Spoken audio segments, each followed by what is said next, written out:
Aí, a nossa aula, a gente parou falando sobre a via retal, né? E aí a gente falou como que a gente faz esse processo, né, da introdução. Uma observação importante é que o paciente ele poderá colocar o supositório sem o auxílio, né, do técnico de enfermagem, desde que você faça a orientação para essa pessoa.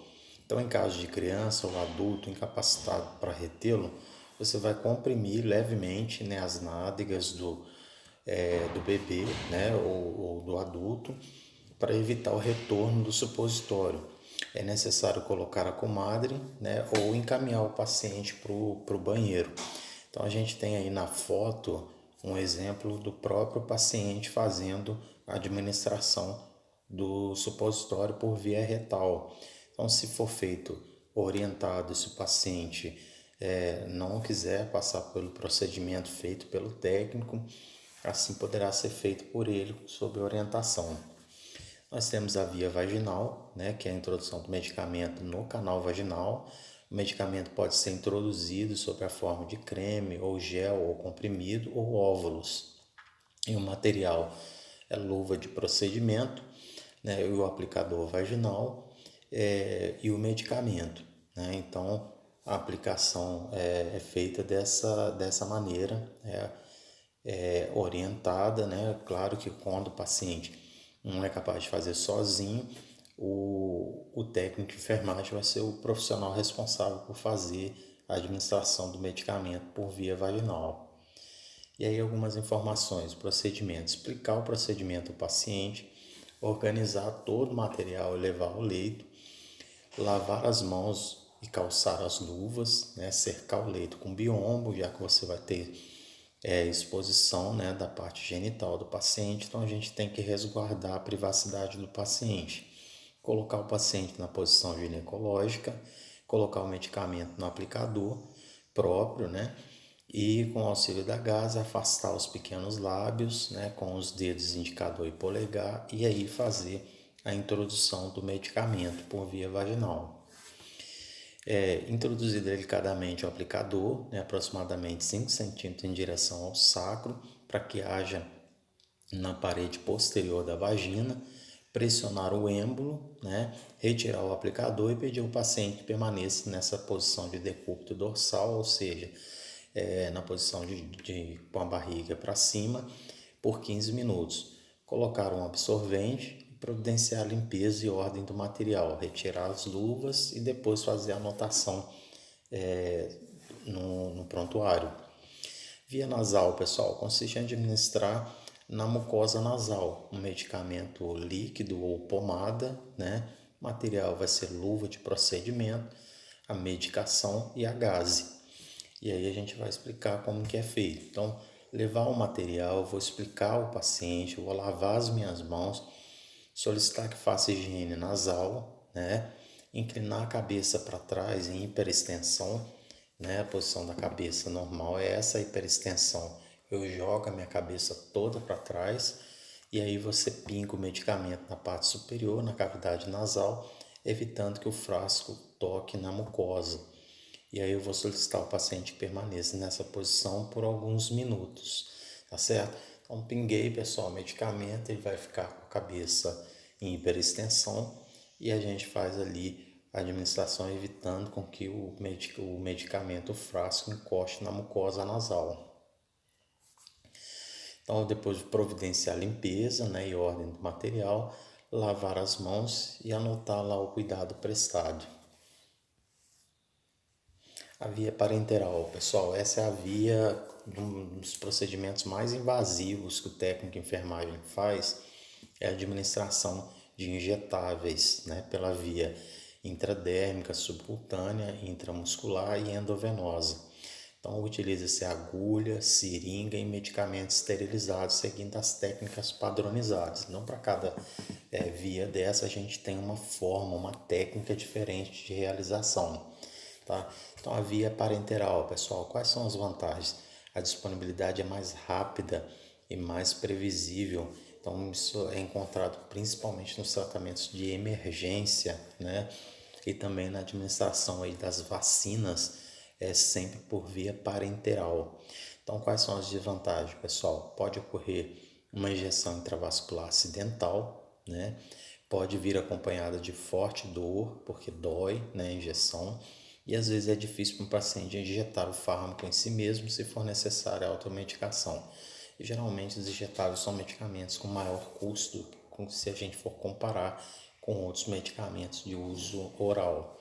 Então nós temos aqui, pessoal, as posições, vocês vão ver isso daí na parte, né, lá das técnicas de enfermagem, na prática, mas nós temos aí a posição da injeção da agulha, né, da seringa e da agulha, para a gente realizar cada procedimento.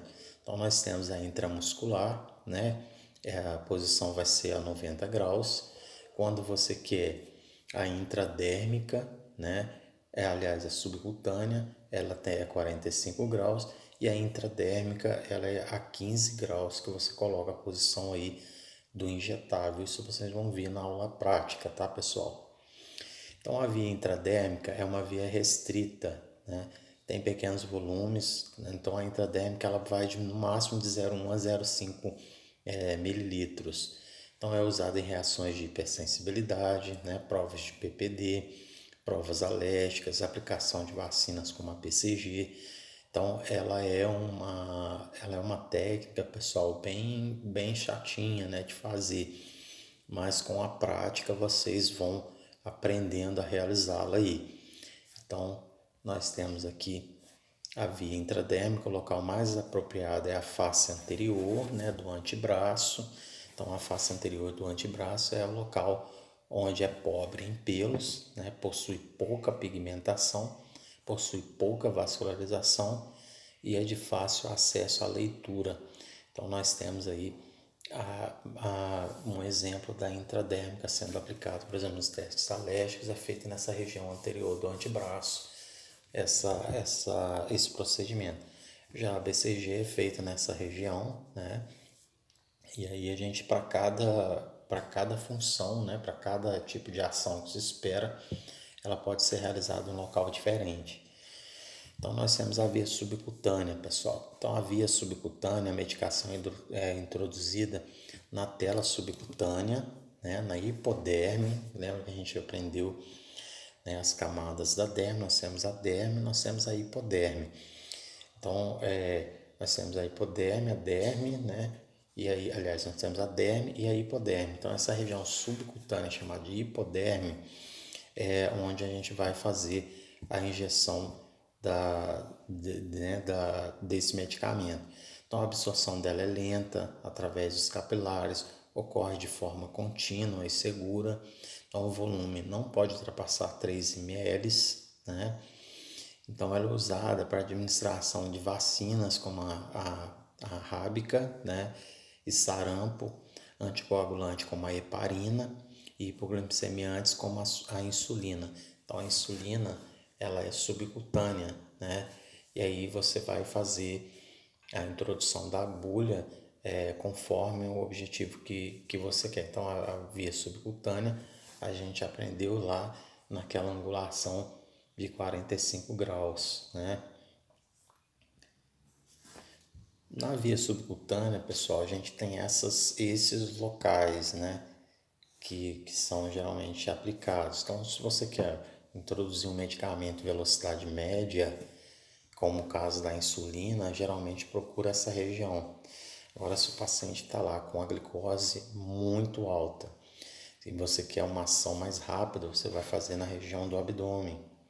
E uma velocidade lenta, a gente vai fazer na perna, né? Então, nessa região anterior da coxa, aliás. Então, nessa região anterior da coxa, você pode aplicar quando você quer uma velocidade mais curta. Então, nós temos aí, pessoal, velocidade rápida também. Nós temos essa região superior aí do quadril, né? Quando você quer uma velocidade rápida. Atualmente são usados mais na região do abdômen, como a heparina, por exemplo. A heparina é um anticoagulante e quando você quer aplicar no pós-cirúrgico de cirurgias mais demoradas, de grandes cirurgias, usa-se a heparina com a finalidade de evitar que o paciente tem um trombo. Então, vai ser aplicado em qual região, pessoal? Região abdominal, essa região ao entorno do umbigo, como vocês verem aí, conseguem visualizar aí na foto, tá certo? Então, nós vamos agora para continuar falando, né, da subcutânea. Então, nós temos aí, ó, o local de aplicação deve ser revezado quando utilizado por um período indeterminado. No caso, o paciente que faz uso contínuo da insulina, né, então nós temos ali o ângulo da agulha 90 graus, agulhas hipotérmicas e pacientes mais obesos, né? E agulhas normais e pacientes magros a 45 graus. Então, assim é feita para atingir, né, a via subcutânea. Então, as complicações, infecções inespecíficas, o acesso pode acontecer, formação de tecido fibrótico, embolias por lesão de vasos, né? Lesão de nervos. Eu já atendi um paciente com uma lesão pelo uso, né, da insulina, fez uma aí que a gente fala de axonotimese, fez uma lesão no nervo e aí ele perdeu os movimentos da mão e do dedo por conta de uma administração errada do medicamento. Então, por isso que a gente tem que ter muito cuidado. Pode acontecer úlceras e necrose também. A via intramuscular, pessoal, que é a via mais usada, né, aí para os medicamentos, vacinas, né? Então, a via intramuscular, vocês vão observar aí na foto, né, para ser atingido o que, pessoal? O músculo. É uma via mais rápida que as duas anteriores que a gente falou, a ação vai ser mais rápida. Então, a via intramuscular é uma via muito utilizada devido à absorção rápida. O músculo escolhido deve ser bem desenvolvido, ter fácil acesso, não possuir grande calibre e nervos. Então, o volume injetado na região deltoide, né, que é essa região aqui, ó, do deltoide, é de 2 a 3 ml. Na região glútea, de 4 a 5 ml. No músculo da coxa, que é o vasto lateral, de 3 a 4 ml no máximo que você pode aplicar do medicamento, tá certo? E aí nós temos ainda de informações sobre a via, quando não devemos utilizar na região glútea, em crianças menores de 2 anos, né, em pacientes com atrofia da musculatura ou que ela tenha paralisia de membros inferiores. Se você quer atingir um músculo, se aquele músculo não está acessível, ou se um músculo muito pequeno, né, a gente não faz essa utilização. Complicações, deve-se evitar o nervo ciático, tem que ter muito cuidado de não atingir o nervo ciático. Injeções intravasculares, né, embolias, infecções e abscessos, que muitas vezes acontece pela falta de fazer a higiene ali, né, a asepsia do local, que a gente tem que ter esse cuidado também. A via endovenosa, vocês vão fazer muito medicamentos endovenosos também, é uma via muito utilizada com a introdução do medicamento direto na veia. Então, os locais apropriados, o melhor local é a face anterior do antebraço, né? Do lado esquerdo, pela questão da circulação sistêmica, né? Os membros superiores, eu vou evitar as articulações aí. Indicações, necessidade imediata de ação, grandes volumes como hidratação, você colocar que é hidratar o paciente, por exemplo, no soro, essa via endovenosa que a gente vai utilizar. E para coleta de sangue também, porque aí a gente tem um sangue circulante, né? A gente sabe que o sangue faz o retorno pelas veias, e aí eu consigo acessar através da minha região do antebraço, né? Dessa região chamada região cubital, eu consigo fazer aqui o acesso venoso para fazer o medicamento ou para o soro ou para a coleta de sangue. A via endovenosa, né, os tipos de medicamentos injetados na veia, soluções, né, solúveis na veia, os líquidos hiper, iso ou hipotônicos, como sais orgânicos, eletrólitos, medicamentos, né, os não oleosos, né, e não deve conter cristais visíveis com suspensão. Os catéteres intravenosos periféricos, né, os catéteres agulhados, pessoal. Então a gente tem os catéteres agulhados que vão ficar, né, geralmente na região endovenosa, para não precisar ficar fazendo acesso periférico por várias vezes. Você coloca o catéter e aí os medicamentos são utilizados aí. Então, infusões de curta duração, baixo volume, em bolos, né, ou push, pacientes com veias muito finas e comprometidas, geralmente eu uso e deixo para se eu conseguir fazer aquele acesso, eu não quero perder para não ter que ficar furando o paciente diversas vezes, eu faço o uso, né, do cateter intravenoso periférico. Então, contraindicação, nunca utilizar com soluções vesicante ou irritante, né? E o uso deve ser limitado à administração de dose única e coleta de amostra de sangue para análise clínica. A cânula intravenosa, né? A cânula intravenosa é usada para infusões de média duração até 72 ou 96 horas. O material é o teflon, poliuretano. São essas agulhas com uma cânula intravenosa maior, né? uma agulha de um calibre maior, para fazer aí os medicamentos de grande duração, geralmente são muito utilizados em CTI. A remoção do catéter. O catéter periférico, na suspeita de contaminação, complicações, mau funcionamento ou descontinuidade de terapia, ele deve ser retirado. Recomenda-se a troca do catéter periférico em adultos a cada 72 horas, quando confeccionado com teflon, e 96 horas quando confeccionado com poliuretano, né? Então a gente tem aí, são vários, né? Pelas cores você vai fazer a identificação aí também do tamanho, né, desse catéter. Cuidados importantes: antes de preparar o medicamento, certificar-se da dieta, jejum ou controle hídrico do paciente. Sempre lavar as mãos antes e depois da administração, pessoal, de qualquer medicamento. Homogeneizar o medicamento em suspensão, né? O medicamento em suspensão eu preciso sacudir bastante até eu observar que ele está homogeneizado, ou seja, está no líquido único. Ter o cuidado de limpar com gás os vidros de medicamento antes de guardá-los. Dissolver os medicamentos para pacientes com disfagia, né? Então, se o paciente não tem capacidade de engolir, eu vou dissolver esse medicamento. Medicamento nunca deve ser combinado com álcool, né?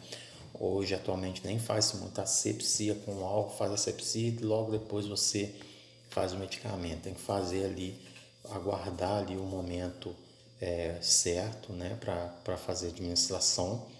Então, a fim de evitar desperdício, acidentes, roubos ou usos abusivos, o medicamento deve ser guardado em lugar apropriado e controlado. Não misturar medicamentos e alimentos, exceto se especificamente prescrito, né? Ao administrar mais de um medicamento a um paciente, deve ser usada a seguinte ordem: comprimido e cápsulas seguidos por água ou outro líquido, e depois administrar líquidos diluídos com água, quando necessário. Tá certo, pessoal? Xaropes são administrados, não diluídos, e não são seguidos por líquido, né? O xarope já tem uma oleosidade, não tem essa necessidade. Comprimidos sublinguais e bucais são administrados por último. Permanecer com o paciente até que toda a medicação tenha sido deglutida. Então, observar se o paciente realmente fez ali o uso, né, conseguiu fazer a ingesta aí do comprimido, tem que estar tendo sempre essa observação. Não é aconselhável misturar medicamentos líquidos, né? Poderá ocorrer uma reação química resultando em precipitação do medicamento. Pessoal, então terminamos aí a aula de hoje. Então, até o nosso próximo encontro. E aí, talvez essa seja a nossa última aula. E eu vou estar observando agora o conteúdo, mas provavelmente essa vai ser a nossa última aula, tá certo? Um grande abraço a vocês, foi muito bom ter esses momentos de aprendizado com vocês. Então, um grande abraço a cada um de vocês.